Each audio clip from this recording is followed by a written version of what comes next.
Haleluya, puji Tuhan. Selamat sore teman-teman semuanya. Teman-teman pemuda Ketapang dan juga teman-teman pemuda Keramat dimanapun teman-teman semua berada. Kita ketemu lagi di ibadah online kita, ibadah online pemuda. Dan sore hari ini kembali kita mau sama-sama memuji Tuhan.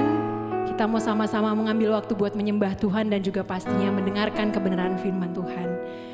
Yuk, aku undang kita semua untuk kita satukan hati, kita mau naikkan pujian kepada Tuhan. Haleluya Tuhan, Kau sungguh baik Tuhan. Puji bagimu Yesus, haleluya. Haleluya. Kami memuji, kami menyembah.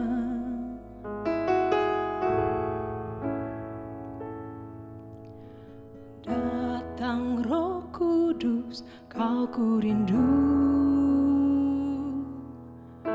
Dengan minyak yang baru urapiku, mengalir penuhiku, mengalir pulihkanku. Kuasa-Mu bebaskan hidupku. Datang Roh Kudus, Kau ku rindu. Dengan minyak yang baru urapiku, mengalir penuhiku, mengalir pulihkanku. Kuasa-Mu bebaskan hidupku. Satu yang ku rindu, bersekutu denganmu. Bawaku lebih lagi tinggal di dalam-Mu, nikmati hadirat-Mu, jamahlah seluruh hidupku. Urapan-Mu mengubah hidupku. Haleluya. Mari sama-sama kita nyanyikan pujian ini dari awal. Datang Roh Kudus, Kau ku rindu. Datang Roh Kudus, Kau ku rindu. Dengan minyak yang baru urapiku, mengalir penuhiku, mengalir pulihkanku. Kuasa-Mu bebaskan hidupku. Satu yang ku rindu, bersekutu denganmu. Bawaku lebih lagi tinggal di dalam-Mu, nikmati hadirat-Mu, jamahlah seluruh hidupku. Urapan-Mu mengubah hidupku. Satu yang ku rindu, bersekutu denganmu. Bawaku lebih lagi tinggal di dalam-Mu, nikmati hadirat-Mu, jamahlah seluruh hidupku. Urapan-Mu mengubah hidupku. Nikmati hadirat-Mu, jamahlah seluruh hidupku. Urapan-Mu mengubah hidupku. Haleluya, Yesus. Haleluya. Puji bagimu Tuhan. Urapan-Mu mengubah hidup kami Tuhan. Haleluya Tuhan. Sebab itu kami mau terus Tuhan memuji meninggikan nama-Mu Yesus. Haleluya. Puji bagimu Tuhan. Haleluya Yesus. Haleluya.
Engkau Tuhan yang kami kenal dan kami puji dalam nama Yesus.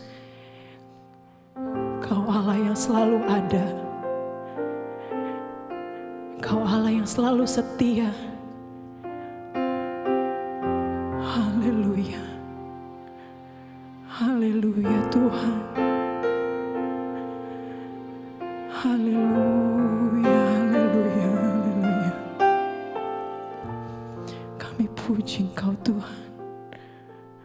Glory, glory, glory, haleluya. Dimuliakan, ditinggikanlah Engkau Tuhan di dalam hidup kami. Engkau yang berkuasa, Engkau yang bertahta Tuhan. Engkau yang berdaulat Tuhan di dalam hidup kami. Kalau sampai saat ini Tuhan kami masih boleh ada sebagaimana kami ada. Semua hanya karena kebaikan Engkau Tuhan, hanya karena anugerah-Mu Tuhan. Tidak ada yang dapat kami banggakan Tuhan selain Engkau Tuhan di dalam hidup kami. Segala puji, hormat serta syukur hanya bagi-Mu ya Yesus. Kiranya Tuhan pujian penyembahan kami berbau harum di hadapan-Mu ya Tuhan. Biarlah hati-Mu disenangkan Tuhan. Lewat apa yang boleh kami naikkan. Biarpun terbatas Tuhan, tapi kami tahu Tuhan kuasa-Mu tidak terbatas ya Bapa. Kalau sebentar juga kami akan mendengarkan kebenaran firman Tuhan. Kami tahu Tuhan itu adalah apa yang kami butuhkan. Dalam kami melangkah menghadapi hari lepas hari Tuhan. Kami tahu Tuhan, sandaran kami, pegangan kami hanya ke dalam tangan Tuhan. Hanya di dalam Engkau kami boleh dapat kekuatan yang baru. Biarlah kiranya lewat firman-Mu yang selalu baru Tuhan, kami mendapatkan kekuatan, kami mendapatkan kepuasan Tuhan. Sebab semuanya itu hanya daripada-Mu saja ya Bapa. Berkati hamba-Mu Tuhan yang sebentar akan memberitakan kebenaran firman Tuhan. Biarlah kiranya semua apapun yang keluar dari lidah bibirnya ya Bapa adalah firman-Mu Tuhan, adalah Engkau sendiri yang akan terus menerus menguatkan kami Tuhan. Menjadi landasan kehidupan kami. Kami mau jadi anak-anak muda yang terus Tuhan berpegang pada firman Tuhan. Kami mau terus menjadi anak-anak muda yang mengandalkan kuasa Tuhan. Mengandalkan kuasa Roh Kudus.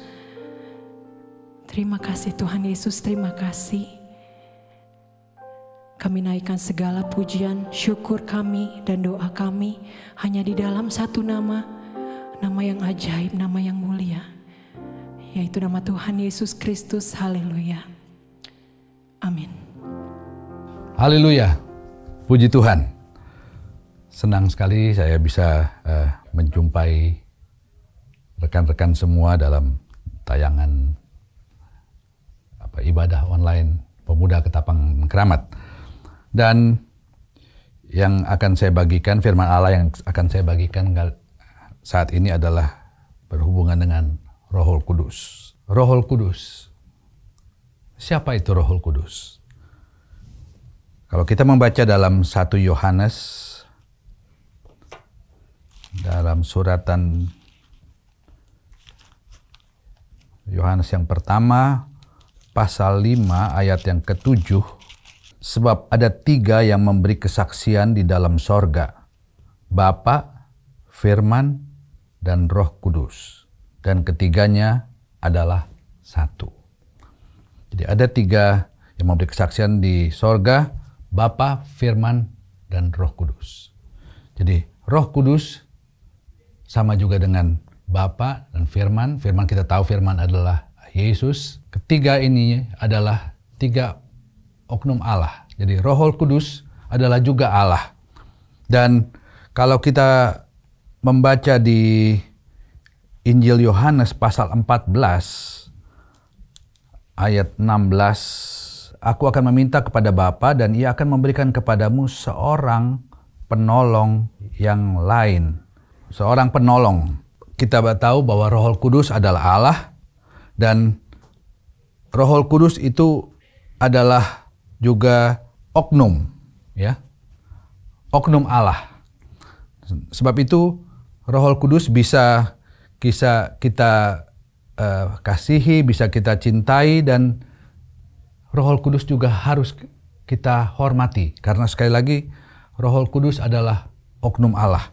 Waktu Yesus mau naik ke sorga, dia katakan dia akan memberikan seorang penolong yang lain. Itulah Roh Kudus.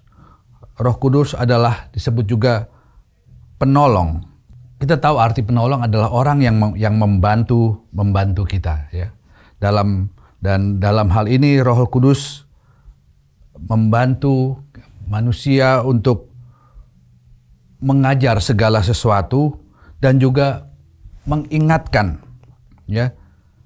Mengingatkan, kalau kita baca di dalam Yohanes pasal 14 ayat yang ke-26, di sini dikatakan, tetapi penghibur yaitu Roh Kudus yang diutus oleh Bapa dalam namaku, dialah yang akan mengajarkan segala sesuatu kepadamu dan akan mengingatkan kamu akan semua yang telah kukatakan kepadamu.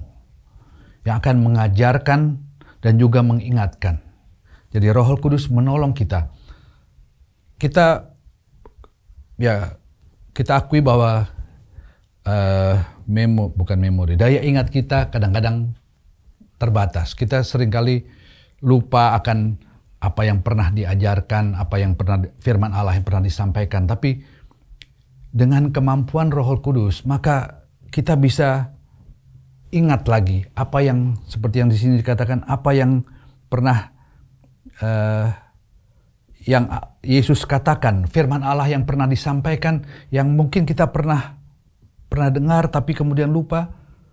Nah, Roh Kudus itu bisa mengingatkan kita kembali. Dan kemampuan Roh Kudus untuk menolong, untuk mengingatkan, mengingatkan kita bukan juga hanya terbatas pada hal firman Allah, tetapi juga dalam kehidupan sehari-hari. Roh Kudus adalah penolong yang dapat menolong kita mengajar dalam segala sesuatu dan juga mengingatkan. Sebab itu untuk kalian yang masih, katakanlah masih kuliah, yang kalau harus menghadapi ujian, harus menghalangi di sekolah ada ulangan. Dalam kita menghadapi ujian dan ulangan, jangan lupa berdoa.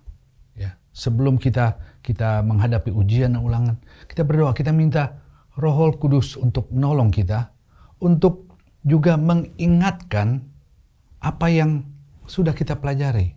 Sebab dikatakan sini Roh Kudus penolong yang mengingatkan kita. Ya, jadi bukan terbatas hanya mengingatkan mengenai firman Allah yang pernah kita dengar, tetapi juga dalam hal-hal kehidupan sehari-hari, Roh Kudus adalah penolong kita. Sebab itu kita sangat perlu Roh Kudus dalam kehidupan kita sehari-hari. Kalau kita membaca dalam Roma pasal 8 ayat yang ke-26, demikian juga Roh membantu kita dalam kelemahan kita. Saya katakan tadi, kita seringkali mudah lupa apa yang kita sudah pernah ingat, kita pernah pelajari, tiba-tiba lupa. Tetapi sekali lagi, Roh Kudus dapat membantu kita dalam kelemahan kita. Berbicara mengenai kelemahan, maka kelemahan itu bukan hanya memori saja, kemampuan kita untuk mengingat, tetapi juga dalam mengangkat beban, ya. Jadi diartikan di sini membantu dalam kelemahan, artinya juga kalau kita baca di dalam Lukas pasal 10, Lukas 10 ayat 40, sedang Marta sibuk sekali melayani, ia mendekati Yesus dan berkata, "Tuhan, tidakkah engkau peduli bahwa saudaraku membiarkan aku melayani seorang diri? Suruhlah dia membantu aku." Membantu aku. Di sini Marta yang sibuk dengan pekerjaannya mempersiapkan macam-macam makanan, sedangkan Maria dikatakan duduk di kaki Yesus. Lalu Marta katakan kepada Yesus, suruh Maria membantu aku. Artinya meringankan beban pekerjaan daripada Marta. Nah, Roh Kudus adalah, kalau kita baca tadi, meringankan beban kita ya. Jadi apa yang menjadi keberatan kita, masalah kita datang kepada Roh Kudus, dan Roh Kudus akan sanggup mengangkat beban, mengangkat masalah yang kita hadapi. Hari-hari ini kita dihadapi dengan hal-hal yang memberatkan, menakutkan kita, tetapi kita tahu kepada siapa kita harus datang. Duduk di kaki Yesus, maka kita akan merasakan ketenangan. Disitulah kalau Roh Kudus bekerja, maka Dia akan mengangkat juga beban-beban yang memberatkan kita, ketakutan, kekhawatiran kita. Roh Kudus sanggup untuk mengangkat beban kita. Haleluya. Selanjutnya, kalau kita membaca di dalam Matius pasal 8 ayat 17, di situ dikatakan hal itu terjadi supaya genaplah firman Allah yang disampaikan oleh Nabi Yesaya. Dialah yang memikul kelemahan kita dan menanggung penyakit kita. Haleluya. Roh Kudus menanggung kelemahan kita dan menanggung penyakit kita. Dia juga menanggung kelemahan fisik kita, ya. Dia menanggung penyakit kita, dia menanggung fisik kita. Sebab itu kita sangat memerlukan Roh Kudus dalam kehidupan kita yang sehari-hari. Kalau kita membaca di dalam 2 Korintus pasal 4 ayat yang ke-7, tetapi harta ini kami punya dalam bejana tanah liat supaya nyata bahwa kekuatan yang melimpah-limpah itu berasal dari Allah, bukan dari kami. Ada kekuatan. Roh Kudus memberikan kekuatan. Kita ingat kisah mengenai Petrus ya. Waktu Yesus akan disalib, seorang anak kecil dikatakan melihat Petrus dan melihat, oh ini murid daripada Yesus. Tapi Petrus dengan segera mengatakan, bukan. Dia bukan murid Yesus ya. Dia Alkitab katakan Petrus menyangkal bahwa dia adalah murid daripada Yesus. Hanya seorang anak kecil membuat dia takut. Tetapi kita tahu setelah Yesus naik ke sorga, kemudian murid-murid dan ada 120 orang yang tetap bertahan di kamar loteng, mereka dipenuhkan dengan Roh Kudus. Dan kalau kita baca kemudian bagaimana Petrus kemudian dengan berani berkhotbah, sesuatu yang sangat berbeda.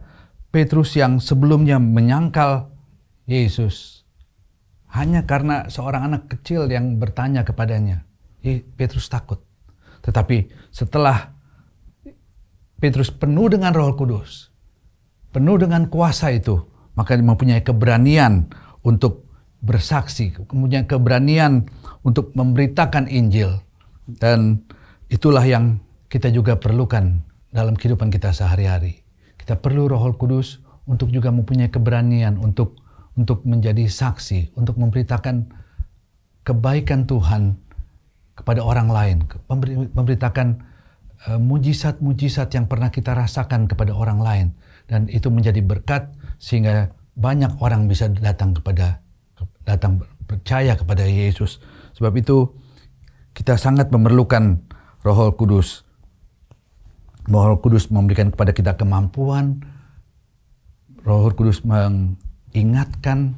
Semua itu yang kita perlu juga dalam kehidupan sehari-hari. Saya katakan tadi, dalam mengingatkan bukan hanya mengingatkan ayat-ayat Alkitab, tetapi juga mengingatkan akan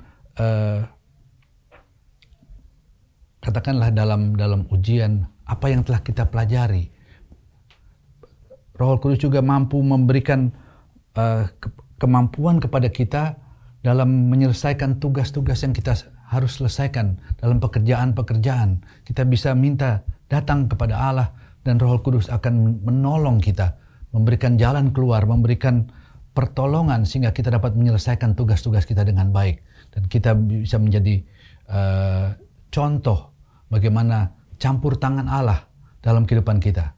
Orang lain akan bisa melihat kemampuan kita, bukan oleh kemampuan kita sendiri, tetapi Roh Kudus yang menolong akan kita. Dan kalau kita membaca dalam Sakaria pasal 4 ayat 6, saya tidak usah baca di situ, di mana waktu itu diceritakan adanya penglihatan terhadap yang dilihat oleh Nabi Sakaria.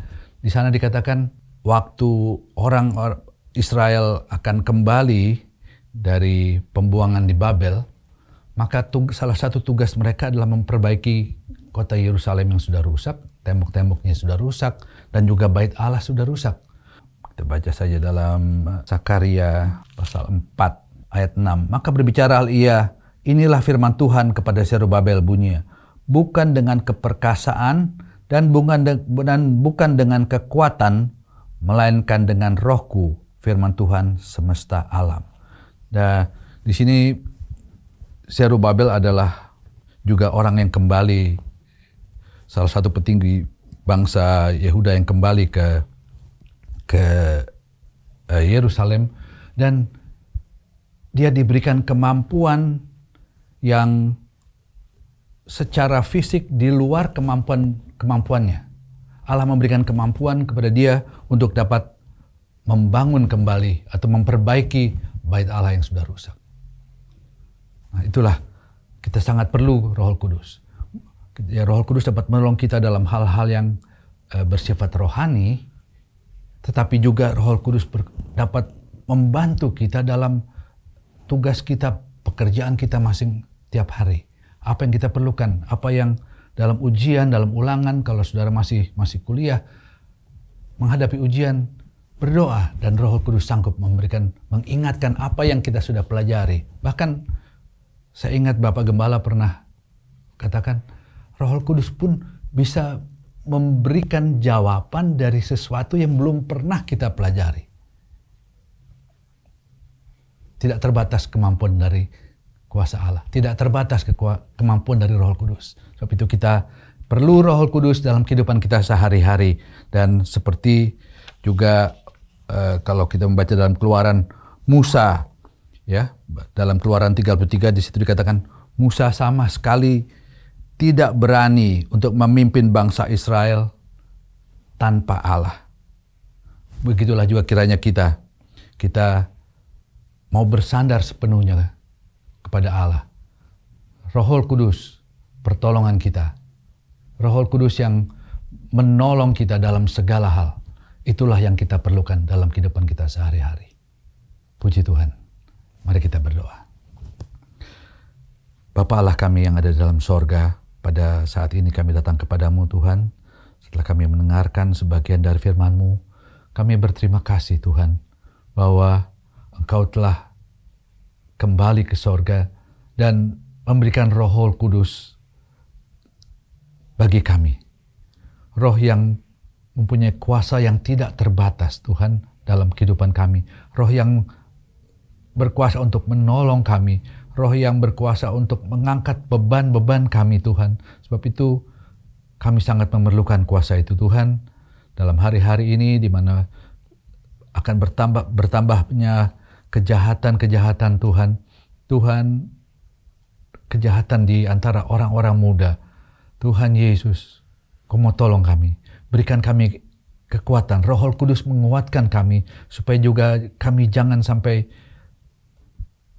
mengikuti arus dunia ini. Tetapi kami boleh kuat di dalam Engkau. Roh Kudus memberikan kami kekuatan untuk tetap bertahan. Sekalipun ada banyak daya tarik dunia yang berusaha untuk menarik kami. Daya tarik dunia yang berusaha untuk menjatuhkan kami dari iman percaya kami kepadamu. Tapi Tuhan, sekali lagi kami perlu kuasa itu. Biarlah hari-hari di mana kami akan juga nanti mengadakan doa 10 malam Tuhan. Kami mau pakai itu untuk kami mencari kepenuhan akan Roh Kudus. Itulah yang kami perlukan. Terima kasih Tuhan Yesus. Kau mau tolong juga kami semua dalam apa yang kami hadapi hari-hari ini. Kalau ada kekhawatiran, ada ketakutan yang melanda kehidupan kami, Tuhan, dengan apa yang ada sekarang di sekitar kami, Tuhan Kau mau tolong. Di bawah kaki Yesus adalah tempat yang baik, adalah tempat yang membuat kami tenang. Tuhan, biarlah Engkau ajar kami untuk datang berdoa, tahu merendahkan diri kami di kaki-Mu Tuhan. Sebab dari Tuhan saja, dari Engkau saja datang pertolongan. Terima kasih Tuhan Yesus. Kami naikkan semua ini dengan ucapan syukur dalam nama Yesus. Haleluya. Amin.